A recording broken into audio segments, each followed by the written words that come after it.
Bruchim Aboyim, welcome everyone. Thank you for attending. Happy Hanukkah, and keep the lights burning. So this week on My Thoughts, we will continue with our in-depth examination of Pirkei Avot, the ethics of the fathers, with the 11th Mishnah in this chapter.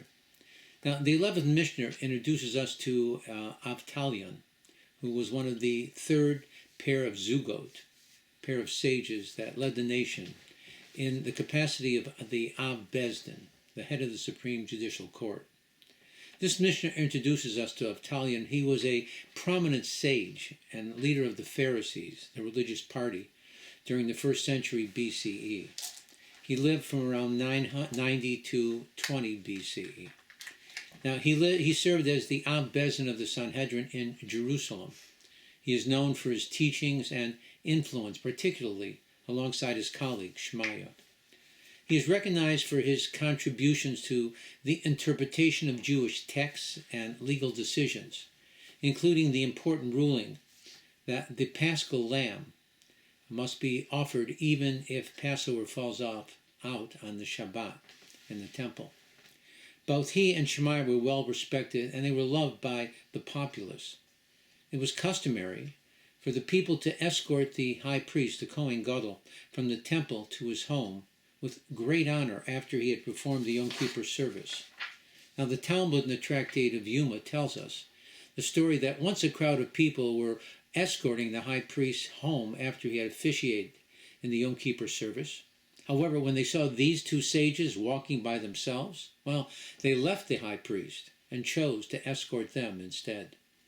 His emphasis on careful speech and the dangers of political involvement reflects the challenges faced by the Jewish leaders of his time.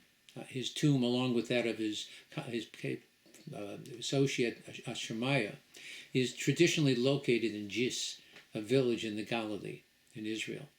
Now, the Mishnah states, "Scholars, be careful with your words, for you may incur the penalty of exile and be banished to a place of evil waters. The disciples who follow you may then drink and die, and the name of heaven will be profaned." Now, his warnings speak both to the visible dangers of his time and also to the deeper spiritual risks that every teacher faces. The Mishnah opens with the words, "Wise men, be careful with your words." Avtalion begins with responsibility. Speech shapes belief. A careless phrase from a respected voice does more than just confuse. It actually sets direction. The teacher's language can turn words into action. Students assume intent, even when none was meant. So be careful with your words can also be a warning that if you talk the talk, then you must walk the walk. Rav Simcha Bunin taught that just as a physician cautiously adapts his prescription to suit the individual patient's needs, prescribing either too much or too little could be detrimental to his patient's health, so too should a rabbi carefully consider the impact of his words on every one of his followers, since they can affect the spiritual health of their congregants. The wisdom of the rabbis is reflected in their realistic knowledge of human nature. The Talmud in the Tractate of Shabbat tells us that one may not read by the light of a lamp on the Shabbat. Now, the rabbi stated the reason for this prohibition was that one may tilt the lamp in order to be able to see better. The Talmud goes on to relate the story of Rabbi Shmuel ben Elisha. He said, "I'll read by the light of the lamp, and I will not tilt it." Well, it happened that once as he was reading on the Shabbat by the light of a lamp, unconsciously he reached up to adjust the flame, but he caught himself just in time. He said, "How great are the words of the sages." Avtalion is telling scholars that their authority is powerful enough to create ripple effects far beyond their control. Parts of his message is ethical, and part of it is almost prophetic. Words do not vanish, which is very evident in our world today. They exist somewhere, and someone else may build another path for them. A teacher who chooses clarity and humility protects the community.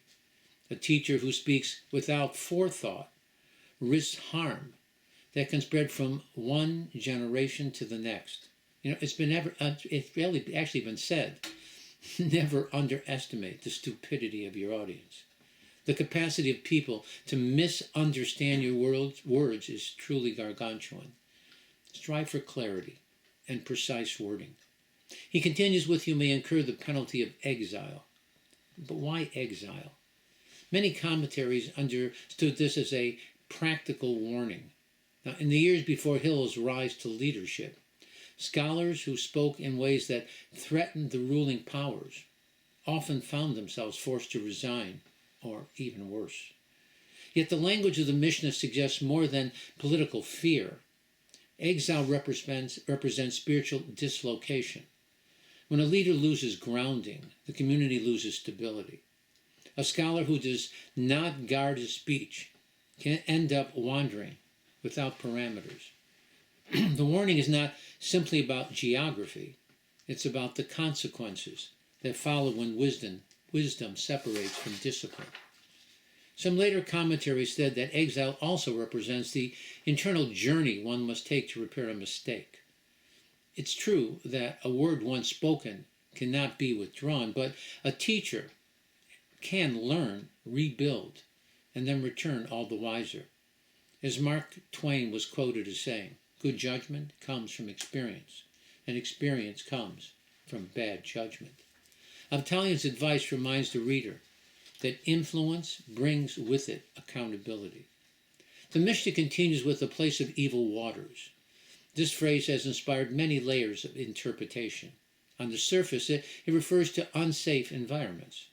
A leader forced into exile may end up in a place where ideas are corrupt, where heresy is spread, and where morals have collapsed. Students who follow them into that space may absorb dangerous ideas and may lose their way. In Kabbalistic language, evil waters represent confusion, fed by negative spiritual currents. Water is often likened to Torah wisdom. Pure water nourishes. Polluted water distorts. The Zohar uses images of murky water to describe spiritual impressions shaped by ego, fear, and false teachings.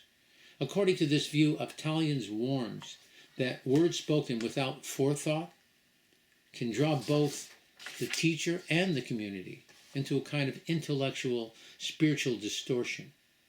The Arizal taught us that evil waters can also symbolize the forces that cling to unrefined speech. When a teacher speaks in a way that lacks intention or kindness, small traces of that impurity attach themselves to his teachings as well. The students who receive these teachings feel their influence even if they cannot name them. The result is confusion rather than clarity. He states the students who follow you may drink and die. Here the metaphor becomes direct. Students drink the words of their teacher. If the source is unhealthy, the impact is real. This does not necessarily refer to physical death. It refers to a spiritual collapse. A student who builds a worldview on distorted teachings may lose the integrity of belief and action. The life of the spirit fades because its foundation is unstable. In Kabbalistic readings, the death mentioned here represents separation from the inner purpose. When teachings carry mixed messages or ego, the student may attach to the shell of wisdom without benefiting from its inner light. They live with ideas that lack soul. This is traditionally referred to as cutting the branches from the roots. There is motion, but there is no nourishment. The Mishnah ends with, the name of heaven will be profaned. This is the final and most serious consequence. Avtalian does not speak only about individual mistakes. His words address a community that loses trust in its teachers. When a scholar's words mislead others, well, the harm done does not stop with the individual involved. It spreads well beyond them. and affects the way people see the tradition itself as a whole. The Talmud in the Tractate of Yuma teaches that a person who represents Torah carries the reputation of heaven in their daily conduct. Avtalion expands this to speech. The way a leader speaks can bring honor or can diminish the credibility of sacred teachings. Kabbalistic writings frame this as a disruption of alignment. Holy speech raises the world. Thoughtless speech lowers it. When a leader misguides others, the spiritual channels that connect higher wisdom to the community become blocked. What should flow smoothly then becomes entangled. Shmaya and Avtalion were both descendants of converts. This fact is important in that many later teachers saw this as central to the deeper meaning of this Mishnah. Someone who carries an outsider's story understands the weight of influence in a personal way. His life experiences, not theory, have taught him how words can heal or they can wound. He knows how the wrong teachings can drive a seeker away, and that the right words, can give a feeling of belonging. Kabbalistic commentaries often portray Avtalion as a soul rooted in the sphera of Gevura, severity, tempered by the sphera of Chesed, kindness. He warns the student from a place of strength. His message aims to protect, not to punish. The charge to guard speech is an act of caring. It supports the inner balance of the community. This Mishnah teaches us that speech is the essence of a human being, which is why mankind, in general, is referred to in Kabbalistic terms as a medaber, one who speaks. Bottom line, Avtalion asks scholars to treat their words as living forces. A single phrase can carry with it great power and that reaches far beyond its moment. It can guide or it can distort. It can raise or it can lower. It can give life or it can drain it. At its heart, his message is about responsibility, humility, and the spiritual weight carried by anyone who teaches it. As King Solomon, Shlomo Melech, the wisest of all men, wrote in the book of Mishnah and Proverbs, death and life are within the power of the tongue. I hope you found this lecture interesting and informative. Again, may God Almighty bless you with the strength and wisdom to follow the advice of the sages. And next week, God willing, we'll continue with the 12th Mishnah in this chapter. Let us all continue to pray for a swift and complete victorious end to the war in the Middle East, with the total annihilation of Iran and all of her proxies. Let's once again celebrate the return of all of our hostages.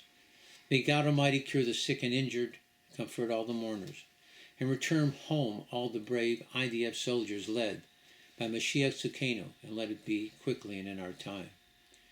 Again, let me wish you again a happy Hanukkah, again a time of light, a time when Judaism was actually threatened. The Greeks didn't want to destroy the nation, they just wanted to destroy the religion.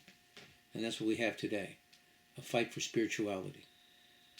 And we see October 7th, the death of Charlie Kirk, all are wake-up calls in a world that needs God, and God letting us know how much we need him. So again, let's light that little spark within every Jew, what we call the Pintel Yid, and let's turn it into a bonfire. Let it burn brightly. Let the whole world see it. And again, let us fulfill our mission that our sages tell us to be a light unto the nation. And let the Hanukkah lights burn brightly. Again, thank you for listening. Please push the like button. And if you haven't, please subscribe. And again, share with your friends. This is the time for us all to come together as one nation and one body. God bless you all. Freiliche Hanukkah.